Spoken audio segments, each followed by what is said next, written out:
Right, so let us start the session. So good afternoon once again, everyone. Yesterday we are talking about basics of Java or history of Java, I could say, and then we discussed about the buzzwords in Java. So buzzwords in Java we have discussed. Then we are going a little bit in depth of no Java, why Java, right? All those things. So today we'll see much more about the Java. Let me share my screen.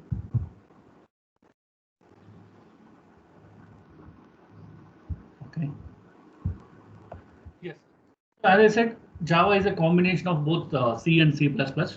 So basically, it is going to use the syntax of C, programming, and data of the object-oriented programming. That is object-oriented concepts. So Java, when you talk about Java, the major no, concepts or major principles we should remember is data abstraction, encapsulation, inheritance, and polymorphism. Data abstraction, encapsulation, inheritance, and polymorphism. So as already we have discussed few things here. So this is called data abstraction. So what we are doing here is we're just extracting the data from the object. Just extracting the data from the abstract object. Like say if I have a car, I could say like these are the headlights, these are the bumpers, radiator supports, header and nose panels, hoods, mirrors, right?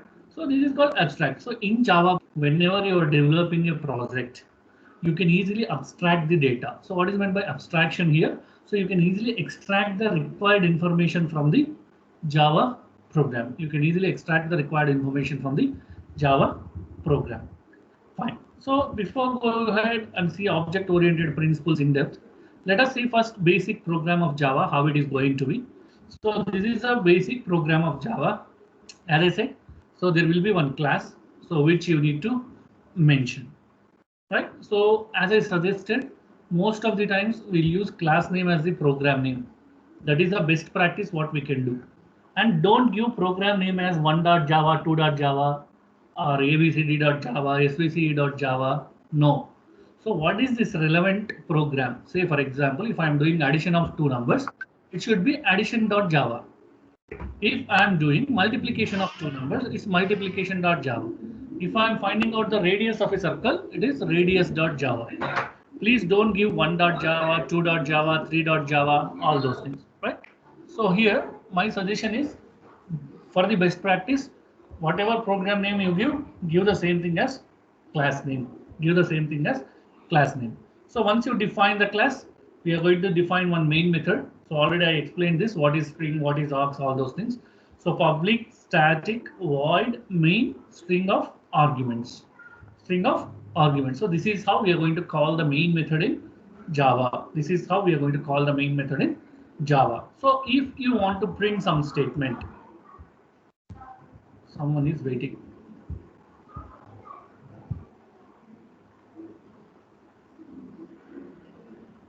All right. So if you want to print some statement, then you need to use the condition of instruction saying that system.out.println. Again, what happened? Okay. System.out.println. System.out.println when you want to print some statement. So this is how the basic programming in Java is going to be, right? So as I said, so every time the program should be saved with the .java extension. So once you save with the .java extension, then we are going to see the program. Let me just show you whether I have copied one program or not. I'll just check.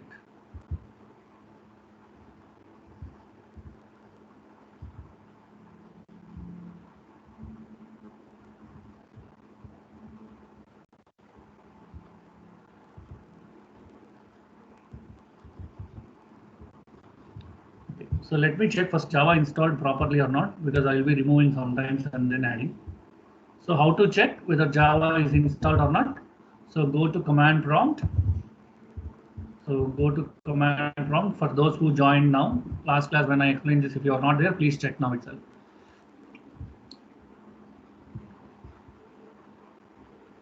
Why I'm getting some reminders. Okay, no problem.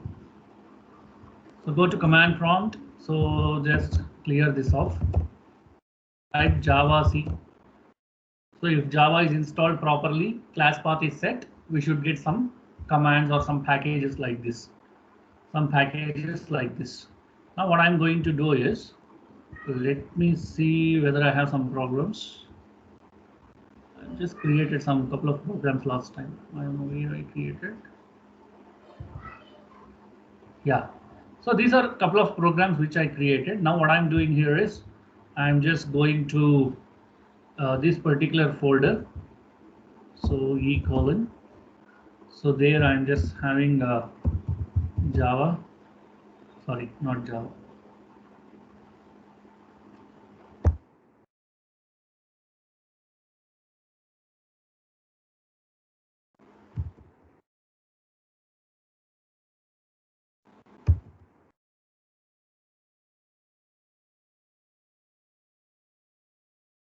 See here, what I'm doing now is I'm just taking one program. So let me just open this program.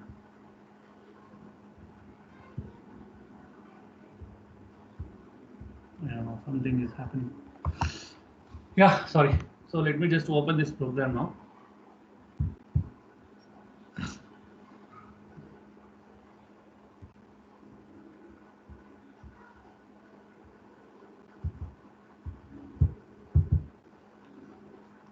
See, I suggest you to install Sublime Text in your laptops if you have laptop. So where you can do the coding. I mean, it is not IDE or something. Whichever programming you want to work with, you can easily work with the Sublime Text. So you can see here. So I'm writing first one class called Fibonacci example. I'm writing a class called Fibonacci example 1. Then I'm calling one main function. I'm calling the main function public static void main. Then I am declaring the variables n1 equals to 0, n2 equals to 1, n3 equals n3, I and count of 10. Count of 10. Now I'm going to print the value of n1 and n2. So how to print it? System.out.println or print n1 and n2. n1 and n2. I'm just giving some space for that.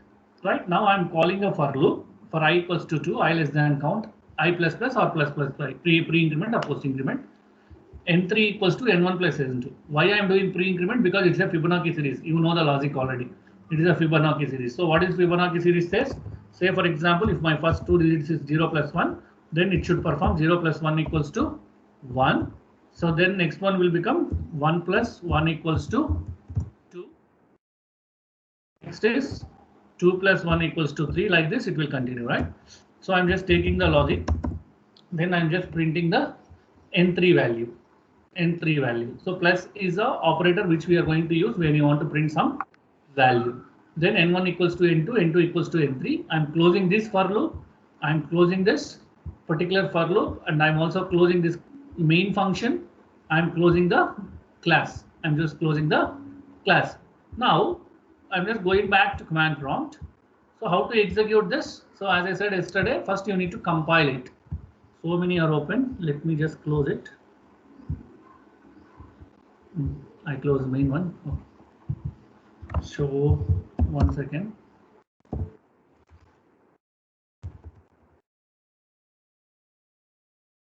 How to compile first? Java C program name.java. So I'm just copying the program name from here to avoid the confusion.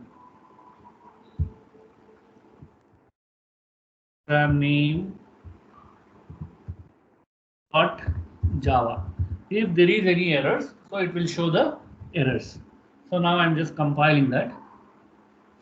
So it is compiled now. So now we need to interpret it. So how to interpret? Java, right? Followed by program name. Don't put any .java anything. So when you first compile this file, there you are going to get your object code. So as I said yesterday, you are going to get the object code, that is your class file. You can see here.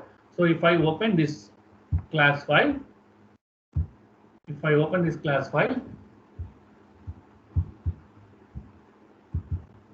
yeah. So you can see here for the Fibonacci series, there is some bytecode which is generated. So what does it mean?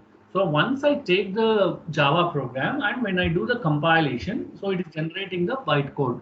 So once I take that, once I do the interpretation of that or execution or running of the Java program, then you are going to get the output. Then you are going to get the output. So now let us go back to my command prompt. Now I'm just going to execute this. So could not find or load main class in Fibonacci. So some error is coming. What is that error? Could not find main or load class. Sorry, find or load main class. So main class is there, but why it is showing some error?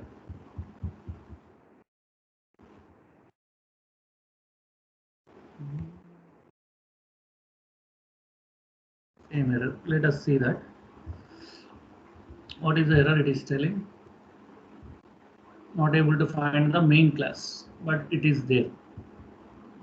It is there. Okay, let me check whether it is my system problem or this one. Let us try with this also. If it is coming some settings problem.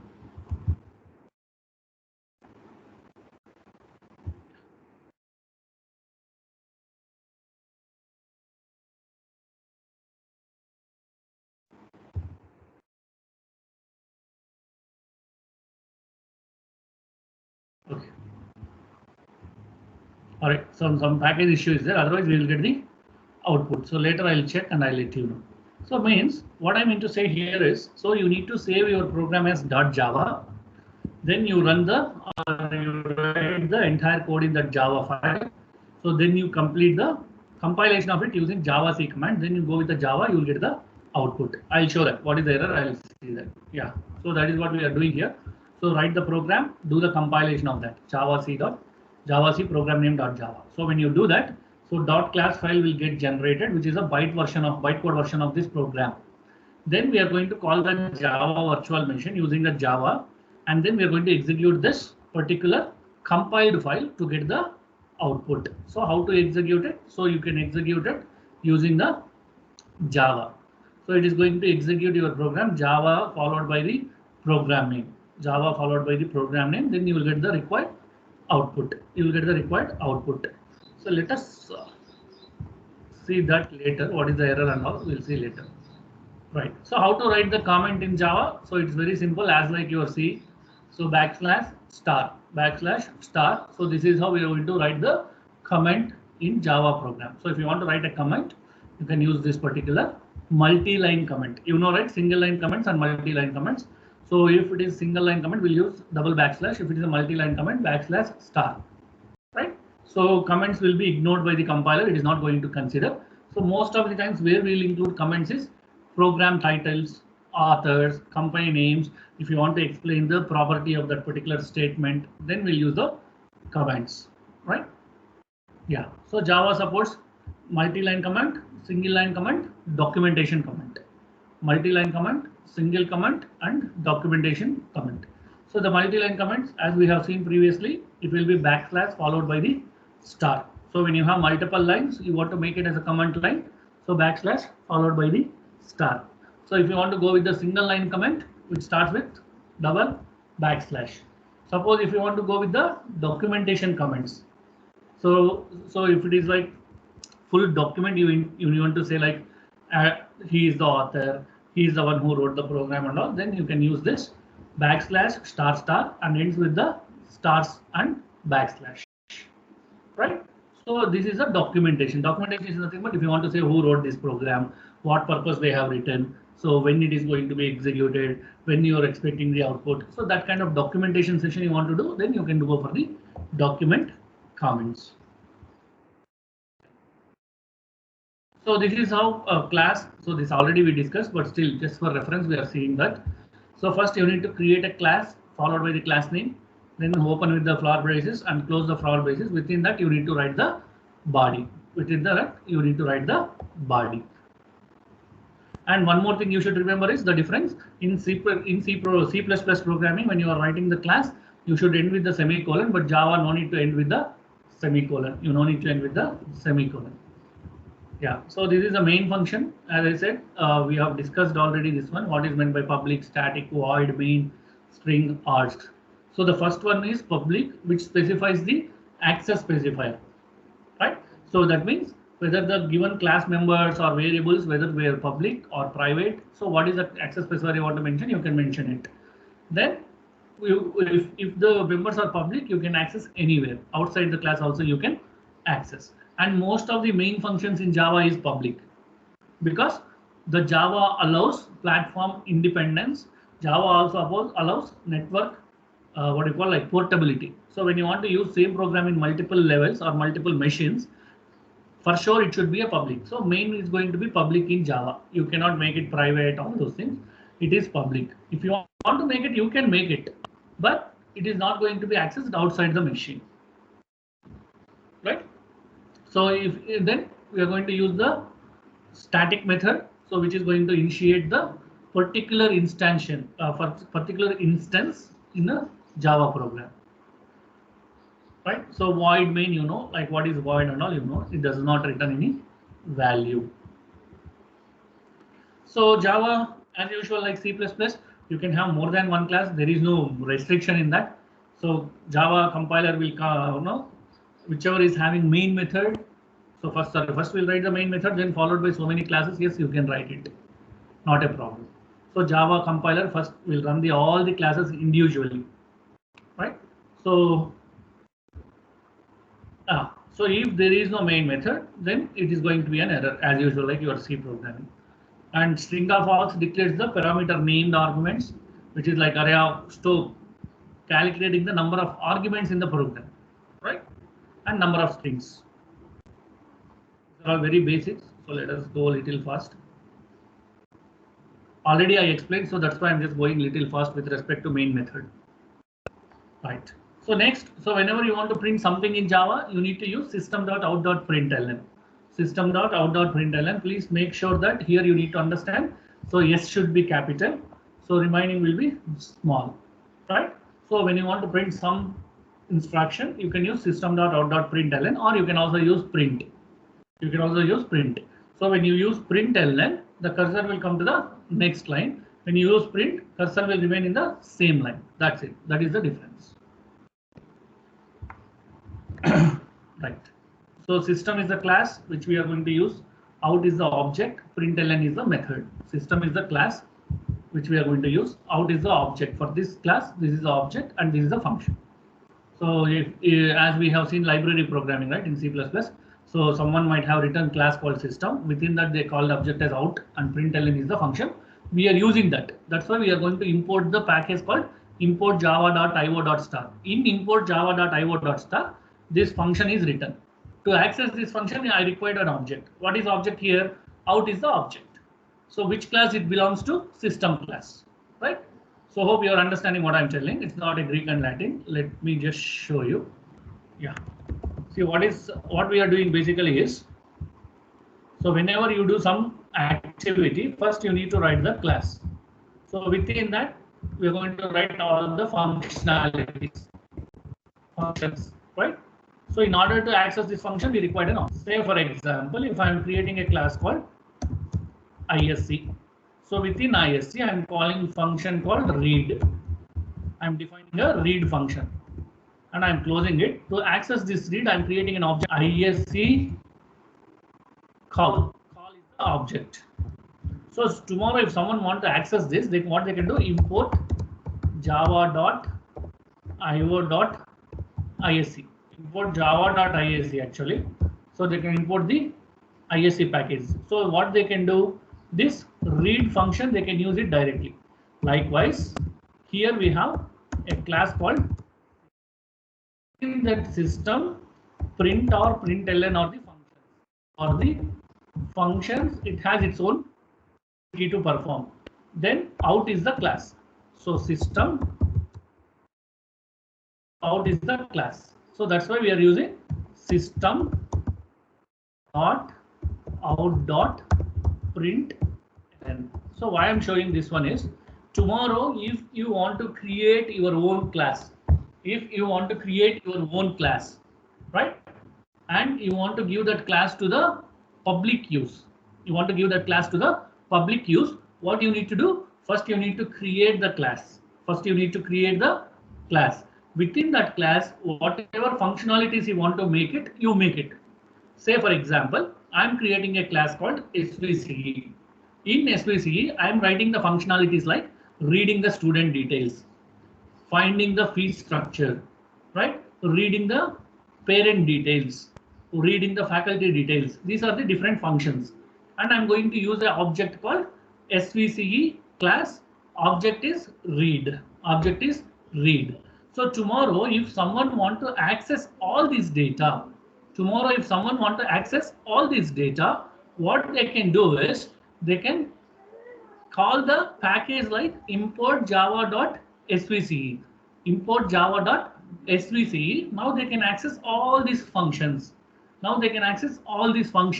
For their purpose, right? Like when you import math class, how you are going to use square root. So likewise, you can also create your own header files, your own functions, and which you can give it to the public. What is meant by public? The other programmers, right? So that is the reason I'm explaining this. System is a class, out is the object, println is the function. So in our case, SVCE is the class, read is the object, read student data is the function. So that means, so how it is going to look like? So SVCE dot read student details. So like this the function is going to look. So within this, so whatever data you want to write, you can write it and you can make use of it. So you got the idea how to create one class and how to create one object and how you can make it to the other programmers. So that is how it looks like. So let me just go to Java installation just to show you all these things. So let me just go to Java installation.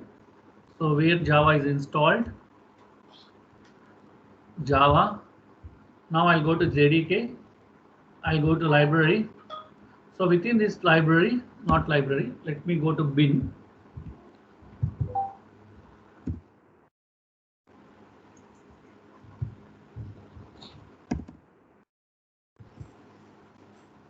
Yes. So let me go to bin here. You can see these are all the few applications which are already written, which we can make use of it. So from this, you can extract the functionalities. Actually, we can also see the packages. I don't know why it is not showing for me. I'll just show you 1 second.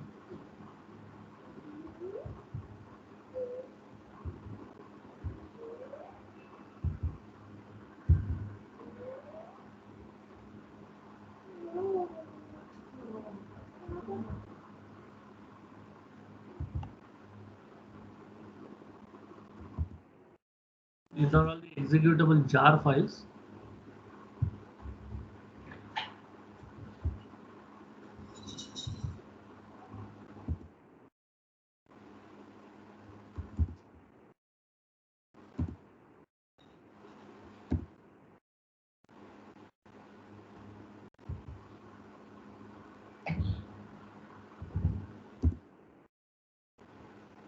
Usually it will be available in library. I don't know, I'm not getting all the libraries. That is the problem.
Yeah.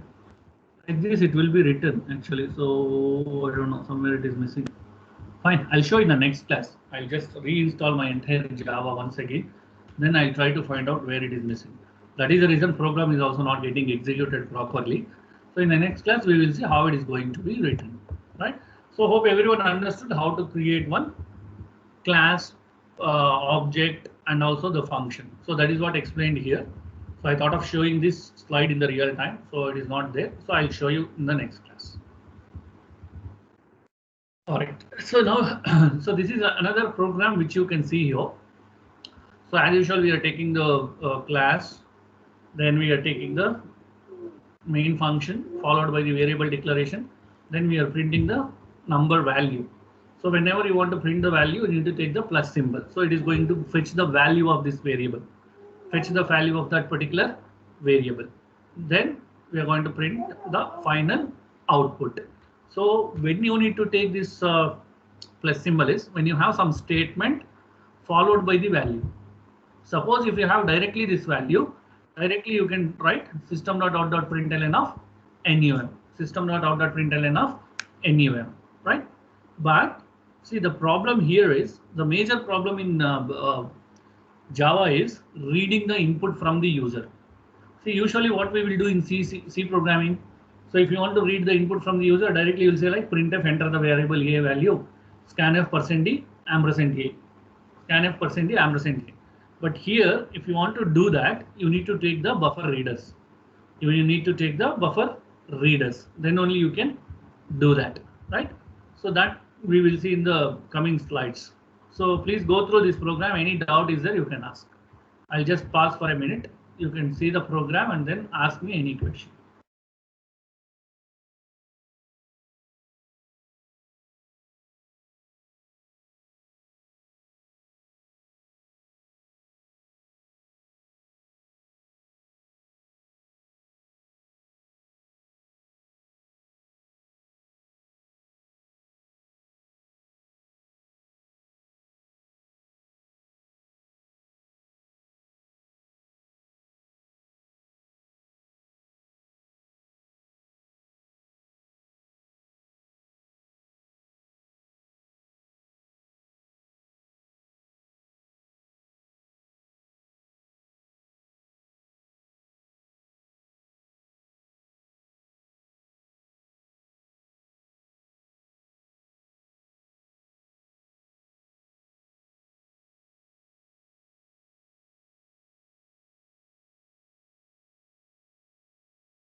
Yes. So let me just go back to the program.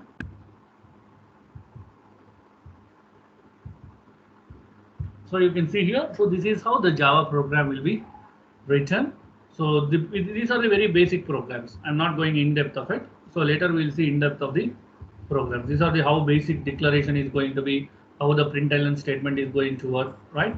So as I mentioned, so plus is the operator which you can join with the variable. So when you want to print in the statement, So when you have only string variable, directly you can print in the double quotes. And if statement, it is as usual like your C programming, there is no difference.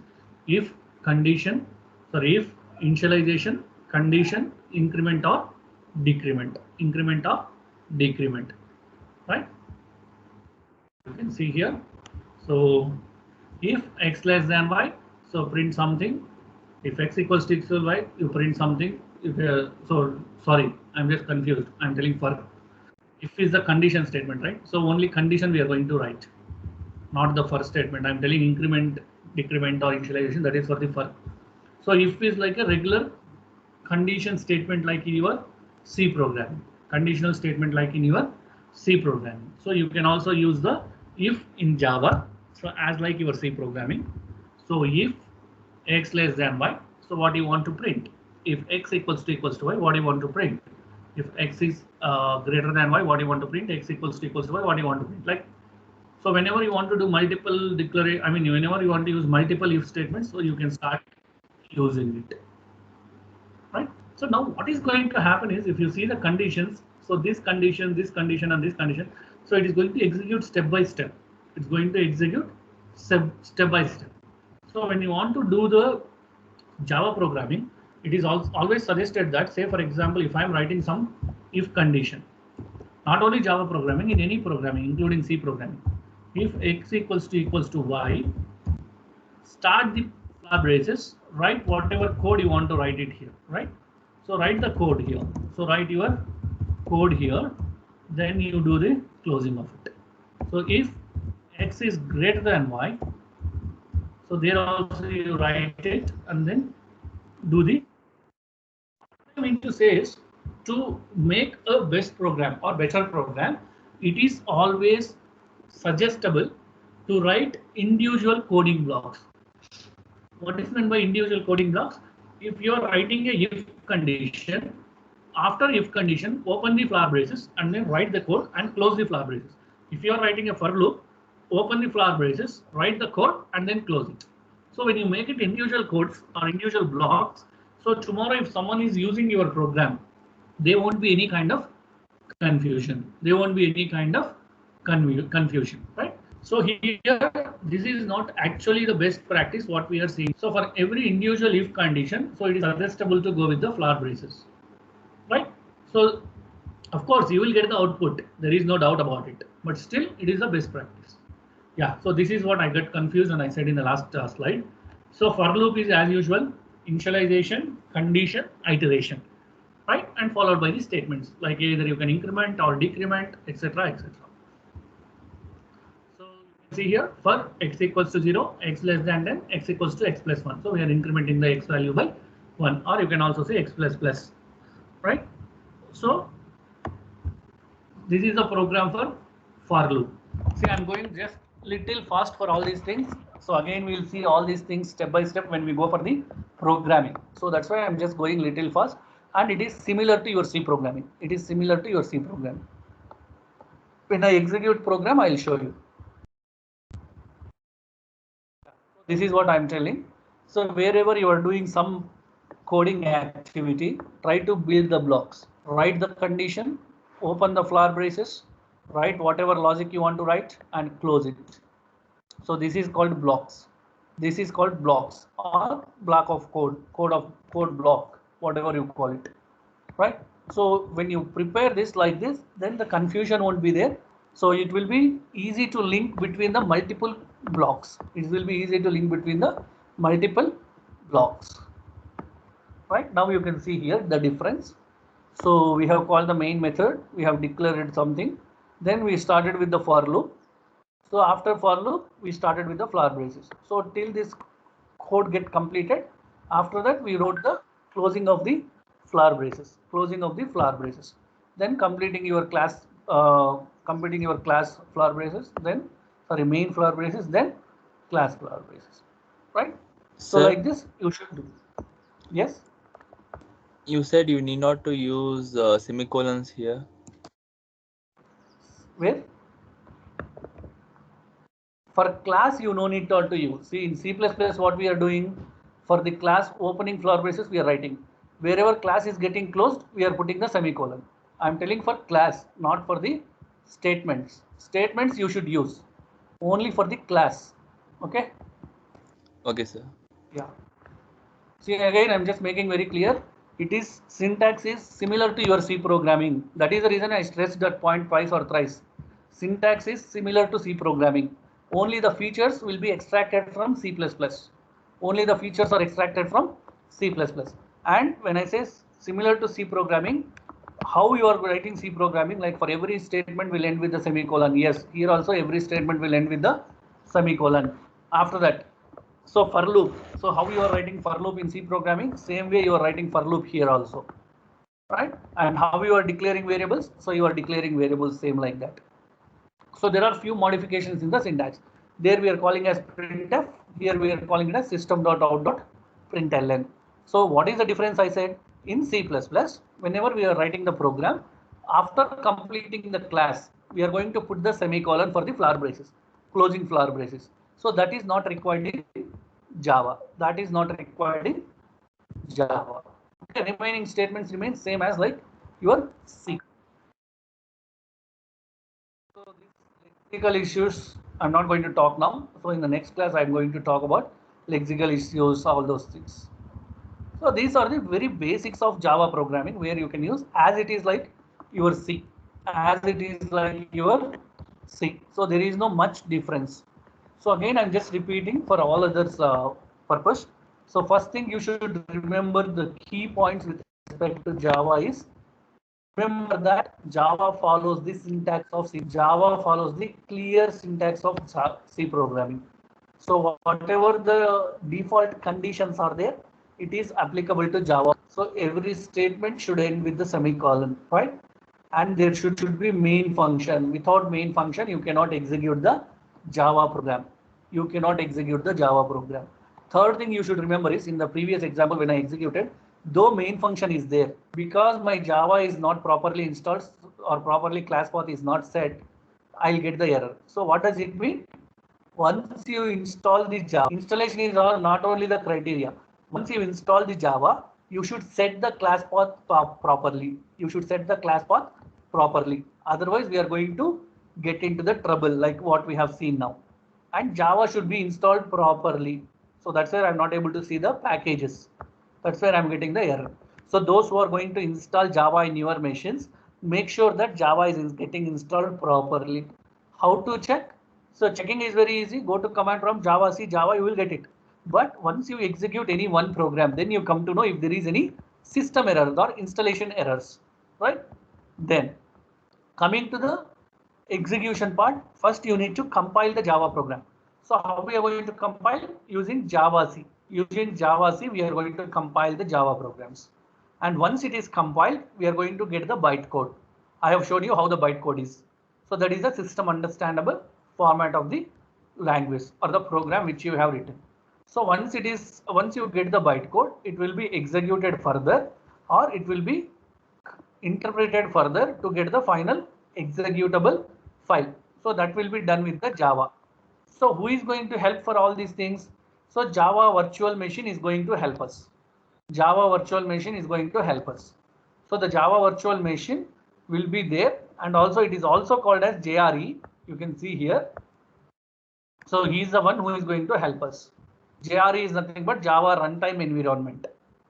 Java runtime environment. So this Java runtime environment will take the class file, will execute it, and will give us the final output. What is required from the particular program? What is required from the particular program? And coming to Java, so variable declaration is same as it is like your C programming. If condition, for loops, while loops, do while loop, all are same. So there is no huge difference. So all are same. So the only difference is here we are also going to use one more for loop called for each. For each loop we are going to use. So what is that for each loop we will see later. And the best part of Java is suppose if you want to create one header file. Suppose if you want to create one header file in C programming, you need to do so much of circus. Say for example, you have a header file called stdio.h. Like stdio.h, tomorrow if you want to prepare one svcio.h, then you will need to do so much of circus where you need to talk to your compiler, all those things. Whereas in Java, as Java is also open source, right? As all of you know, it is an open source language, so no need to buy any license and all. So you can directly prepare one class, declare one object to access that class and write all the functionalities which can be included into your packages, Same can be given to the next version of Java. See how usually how it is going to work is, as it is open source, there is community, Java community, where you can join to Java community. You write your own class, your own functionalities and objects. You upload your Java class and object to the what you call Java community. If everyone feels that yes, this particular package is very useful, they will upload that one to the Java portal. In Java portal, suppose tomorrow if I'm installing the next version, maybe 1.9 or 2.0, that time I'm going to get the functionality which you have added, So that is where Java is growing day by day. If you want to do same thing in C programming, It will take a lot of time and it requires so much of effort, which is reduced in Java programming. Same thing with Python also. In Python also, you can include your own functionalities as a programmer and you can get it approved from the community, and then you can upload it in for the next version or next release of the programming language, right? So this is the best part of it. So to show that, I have explained you very simple example, system.out.println. So system is the class, out is the object, print is the function. Print is the function. So whenever we are going to write some functionality for a class using some object, which can be accessed like this. How to access it? Class name, dot operator, followed by the object, dot operator, followed by the function name. Class name, dot operator, followed by the object name, dot operator, followed by the function name. Within the function, parameters. Within the function, parameters we are going to give, right? So this is about the very basics of Java programming. So the error which I got today, I'll rectify it by tomorrow. I'll reinstall my Java and I'll show you how to execute your Java programs without any restrictions, without any problem. And also we are going to show, we are going to discuss much more in depth of the Java program in the next. So thanks for joining the class. So in next class, we are going to study in depth of or much more concepts of the Java. Thank you.